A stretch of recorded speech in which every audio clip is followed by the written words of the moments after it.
Buonasera da Sicilia 24, i titoli del nostro telegiornale. Il decesso di una sessantenne dopo un intervento di bypass porta a 6 le morti sospette al reparto di cardiochirurgia dell'ospedale Papardo di Messina, aperta un'inchiesta. Preso a schiaffi e pugni dai parenti di un paziente, un infermiere dell'ospedale Garibaldi di Catania racconta l'ennesima aggressione al pronto soccorso. Il ponte sullo Stretto si farà, parola di Pichetto Fratin, il ministro dell'Ambiente, alla convention di Forza Italia a Palermo. Nell'agenda delle priorità anche i termovalorizzatori. Catania presa d'assalto la Fiera dei Morti nel primo giorno d'apertura, grandi e piccoli a passeggio tra gli stand, ma l'allestimento frettoloso deve ancora essere messo a punto. Tumore al seno e prevenzione. A Caltanissetta continuano gli screening dell'ASP in tutta la provincia. Calcio, Catania trafitto 1-0 dal Latina, seconda sconfitta stagionale per i rossazzurri e prima battuta d'arresto al Massimino, disastro Messina d'Avellino, al Partenio finisce 6-0.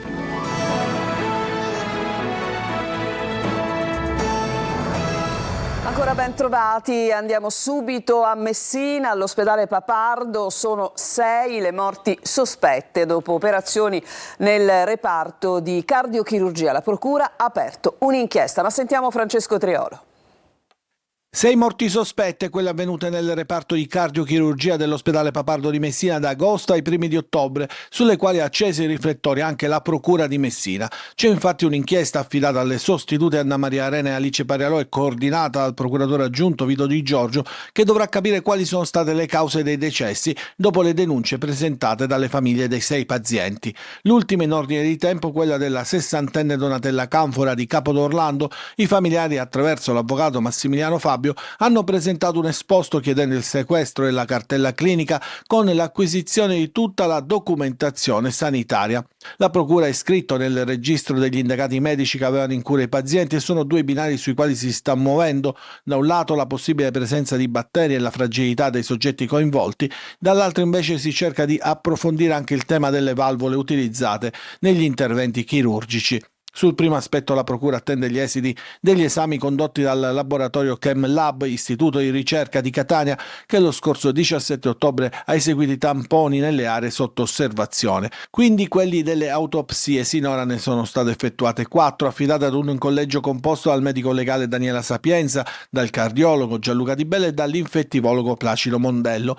Il caso finisce anche all'ARS. Il deputato 5 Stelle Antonio De Luca ha chiesto all'assessore alla salute Giovanna Volo l'invio degli ispettori e la convocazione di un'audizione urgente dei vertici dell'azienda ospedaliera in Commissione Sanità per capire se siano state osservate le procedure previste dai protocolli e se sono presenti tutte le condizioni necessarie per continuare ad operare. E ieri nella trasmissione di questa rete Il Punto, condotta da Luca Ciliberti, si è parlato di sanità, dalle liste di attesa alle difficoltà nel pronto soccorso. Tra i temi anche le aggressioni al personale sanitario. Simona Mazzone ha raccolto la testimonianza di uno di loro. Ascoltiamo.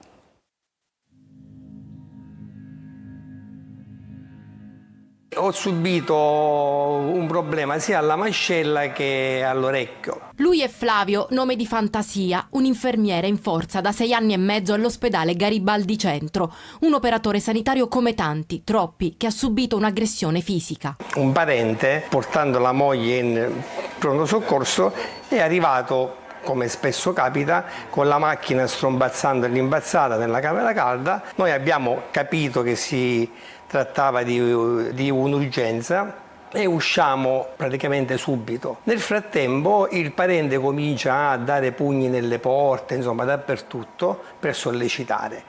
Ma nel frattempo che io sto per arrivare nel portellone, nella porta, insomma, dove c'era la paziente che effettivamente stava male, il figlio ha pensato bene di spingermi e di schiaffeggiarmi senza nessun motivo, forse per sollecitare, non lo so.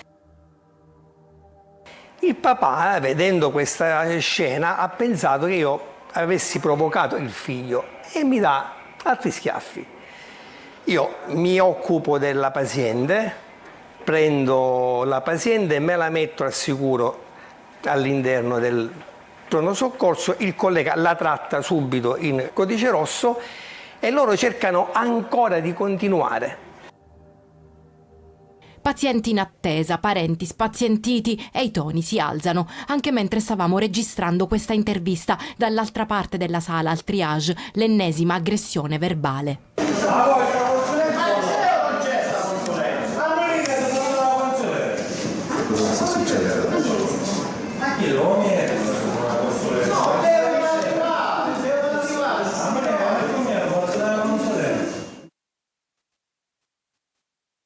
Incendio oggi pomeriggio all'ospedale Sant'Elia di Caltanissetta, dove è andato a fuoco un impianto di climatizzazione esterno. I vigili del fuoco hanno spento le fiamme, ma si è reso necessario evacuare i pazienti del pronto soccorso e del reparto di osservazione breve e intensiva, vista la notevole quantità di fumo che si è sprigionata dall'incendio. I vigili stanno continuando a verificare le cause del rogo, che potrebbe essere avvenuto per un surriscaldamento dell'impianto. Non si registrano persone ferite o intossicate.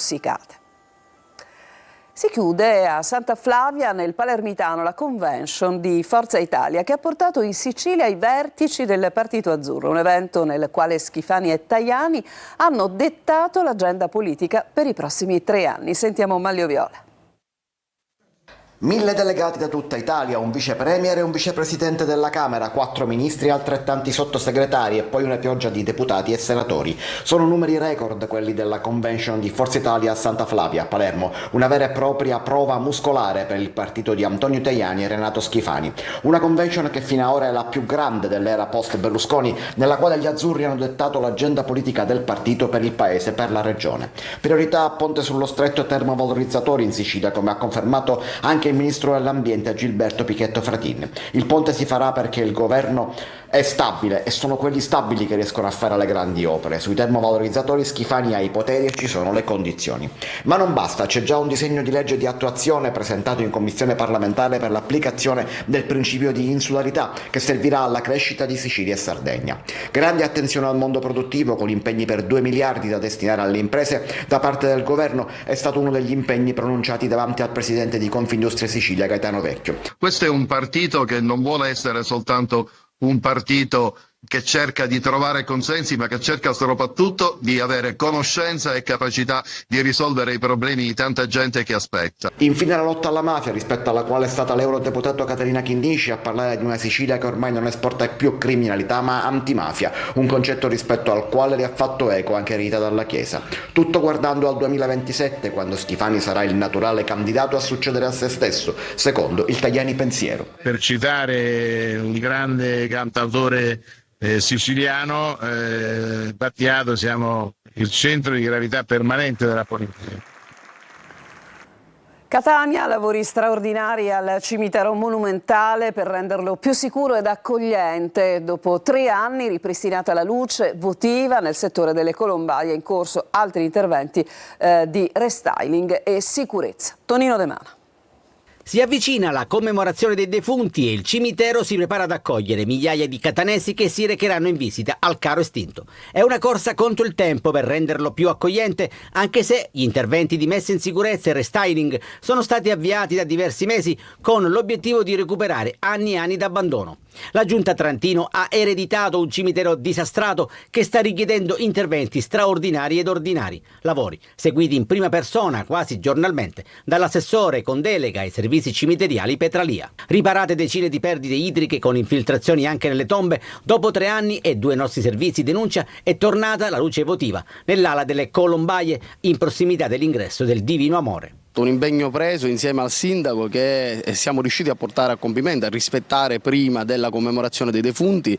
Un serio ringraziamento ai nostri operai comunali, della Multiservizi, della Sims, perché è grazie a loro che siamo riusciti a mantenere questo impegno così importante per le famiglie che finalmente vedono nuovamente illuminate le luci votive, effettuando una serie di interventi manutentivi sia all'esterno. Abbiamo visto la potatura di tutti gli alberi che si trovano su via Aquicella, ma abbiamo iniziato anche delle attività attività manutentive all'interno con la potatura, a volte l'abbattimento di alberi con seri rischi di cedimento, interventi manutentivi anche sulla strada, sulle caditoie. E lo avevamo sollecitato il mese scorso denunciando il potenziale pericolo di un'eventuale caduta di rami ed ecco che gli alberi sono stati finalmente potati, mentre all'interno è stato necessario anche rimuoverli per scongiurare indesiderati crolli.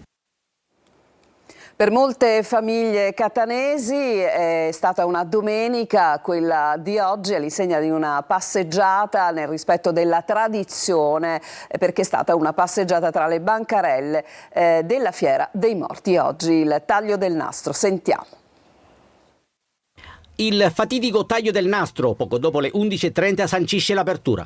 La Fiera dei Morti 2024 è salva, ma quanta fatica per organizzare uno degli appuntamenti tipici della tradizione catanese, in dubbio fino a giovedì per l'esclusione della ditta aggiudicataria dell'evento che ha indotto il comune a rifare una nuova gara di partecipazione pubblica. La Fiera dei Morti è un rituale che la città sicuramente non poteva fare a meno. Siamo stati bravi e fortunati a riuscire ad organizzare la fiera. Ieri sera, sabato, siamo stati qui fino a mezzanotte e mezzaluna con gli operatori.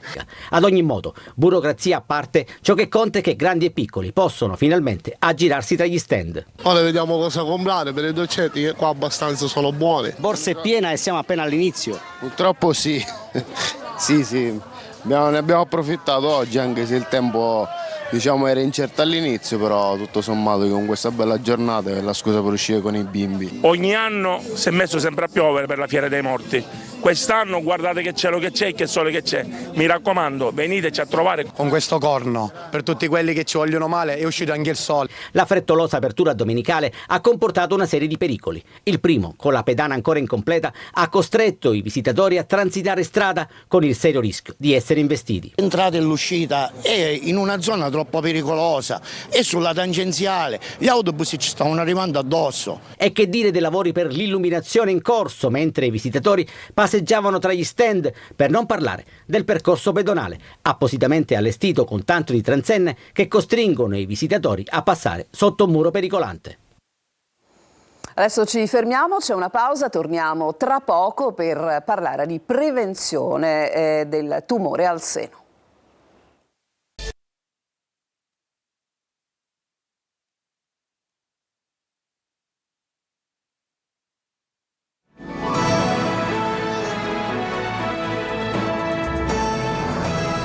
Seconda parte del nostro telegiornale, tumore al seno e prevenzione. Andiamo a Caltanissetta dove l'ASP continua, dopo gli oltre 160 interventi eseguiti, continua, dicevamo, gli screening a tappeto in tutta la provincia. Rita Cinardi. La prevenzione come arma fondamentale per aumentare le possibilità, oggi sempre più elevate, di guarire definitivamente dal tumore al seno. È stato questo il tema al centro del convegno organizzato a Caltanissetta dall'Innerwheel per promuovere la diagnosi precoce e la prevenzione della neoplasia mammaria. Caltanissetta è una delle 17 breast unit riconosciute in Sicilia, centri dove le donne possono seguire tutto il percorso di cura, dalla diagnosi all'intervento alle terapie. Al convegno organizzato dalla presidente dell'Innerwheel di Caltanissetta, Giusy Scarantino, sono intervenuti il dottore Giuseppe Di Martino, chirurgo senologo a capo della breast unit dell'ASP Nissena, la dottoressa Ludovica Vaccaro, che fa parte della sua equipe, la dottoressa Giuseppina Guadagnino, che è a capo dell'unità dipartimentale di screening mammario, da anni ormai gestisce campagne di prevenzione a tappeto su tutta la provincia con l'obiettivo di trovare quanti più tumori possibili in fase iniziale. L'ospedale Sant'Elia di Caltanissetta si avvale oggi anche di nuovi strumenti diagnostici. Chi aderisce allo screening ha l'opportunità di essere seguita in tutte le metodiche che sono necessarie per arrivare alla diagnosi definitiva nel caso di un sospetto o dubbio di una formazione tumorale. Quest'anno abbiamo già raggiunto quota 160 interventi, speriamo nei mesi restanti di poterne fare altrettanti, perché significa che potremo essere utili e potremo trattare più donne nel loro territorio. La breast unit dell'ASP di Caltanissetta è dotata di tutte le figure professionali che sono fondamentali per poter seguire la paziente dall'ingresso e quindi dalla diagnosi fino a tutti gli stadi del trattamento. Nuove infrastrutture, depuratori, transizione ecologica è la ricetta di Legambiente per la Sicilia che verrà. Sentiamo Francesco Aloi. A parole forse sì, ma con i fatti la Sicilia rispetta l'ambiente. Beh, siamo in una fase di transizione nel paese e la Sicilia sta nel mezzo di questa transizione. Una regione che sembra essere sulla buona strada, anche se c'è ancora tanto da fare. Questa è una regione che ha bisogno, ad esempio, di mobilità vera, di mobilità sostenibile. Questa è la regione dove per andare in treno da Trapani a Ragusa ci si impiegano 13 ore cambiando 4 treni. Per Legambiente servono nuove infrastrutture, ma andando per priorità. Prima le opere necessarie, soltanto dopo quelle più grandi, come il ponte sullo Stretto. Perché in questa regione, come in Calabria, non ci si muove come in un paese industrializzato e civile. E poi c'è un'altra priorità, forse passata in secondo piano, la qualità del mare.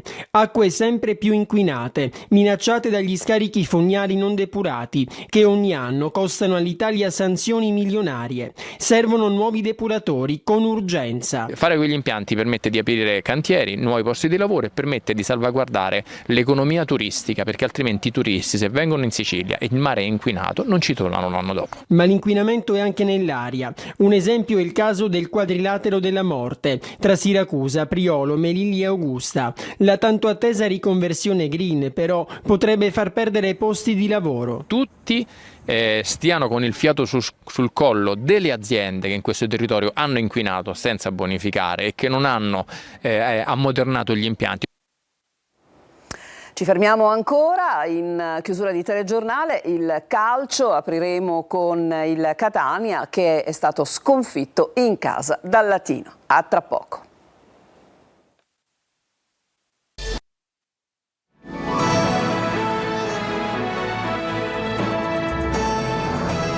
Siamo tornati in studio per il calcio, scivolone casalingo del Catania superato al Massimino dal Latina, a segno con Ercolano che sfrutta un errore di Di Gennaro. Negli spogliatoi mister Toscano parla di una sconfitta che serve e dichiara o vinci o impari al microfono di Marco Carli. Ci siamo complicata noi ulteriormente. A volte servono questi schiaffi per capire che ci vuole qualcosa in più per portare a casa le partite che poi dici che sono complicate, poi magari ti trovi a non dare quell'apporto energetico, quell'apporto di cattiveria e di determinazione che serve in queste partite complicate, però servono queste partite. Dal punto di vista dell'impatto fisico, della determinazione, hanno fatto qualcosa in più loro, poi c'è stato quell'infortunio di Gennaro che ci può stare, ma ripeto, queste partite ti devono servire perché o vinci o impari. Io vi rimando all'edizione della notte per le immagini appunto e gli highlights di questa partita, appunto della partita del Catania. Disastro Messina intanto che al Partenio di Avellino perde 6-0 in una gara totalmente a senso unico. Gli irpini proseguono la rincorsa alla vetta mentre i giallorossi sprofondano sempre più nei play-out con vista sull'ultimo posto. Andiamo adesso al Palermo, tabù sfatato al Barbera. Il Palermo infatti torna alla vittoria dopo oltre 8 mesi battendo la Reggiana per 2-0. Rosanero che hanno sfoderato la migliore performance della stagione. Marco Gullà. Il Palermo torna a vincere al Barbera dopo oltre 8 mesi. Un 2-0 alla Reggiana che permette a Rosanero di spazzare via i primi nuvoloni di crisi e tornare a sorridere dopo il mezzo passo falso di Modena. Firme francesi per la vittoria a Rosanero, prima Gomez e poi Henry. Poi il salvataggio dello stesso francese nella ripresa sulla conclusione di Vido. Ma il Palermo ha giocato sicuramente la migliore partita di questa stagione e questa volta è stato pragmatico nella gestione del doppio vantaggio. Bello perché è una vittoria meritata, una vittoria corale, siamo stati squadra, lo siamo stati sempre, la partita è cambiata e ci siamo adeguati alla partita che è cambiata tra primo e secondo tempo perché hanno provato a fare qualcosa di diverso loro e l'abbiamo limitati bene.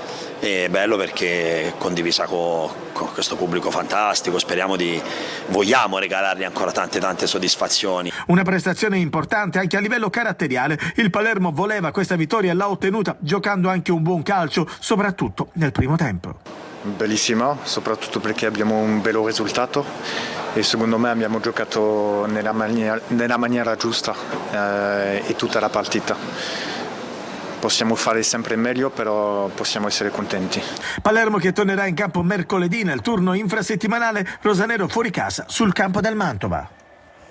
Adesso al futsal, la Meta Catania entra nell'elite di futsal europeo. I rossazzurri, davanti a 3.000 spettatori che li hanno spinti al Pala Catania, hanno battuto 6-2 i lituani dello Žalgiris, ottenendo l'accesso all'elite round di Champions League, la fase che raccoglie le migliori 16 squadre europee. Il servizio è di Francesco Triolo.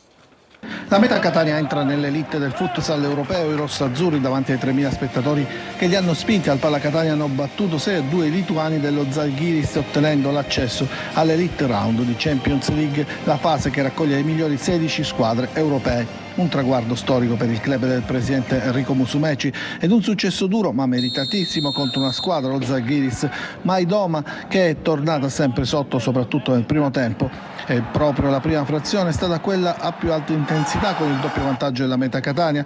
I lituani sono arrivati sino al 3-2 che ha chiuso il primo tempo, ma nella ripresa la sagacia tattica di Joanra ha cambiato la gara, indirizzandola nettamente verso la meta.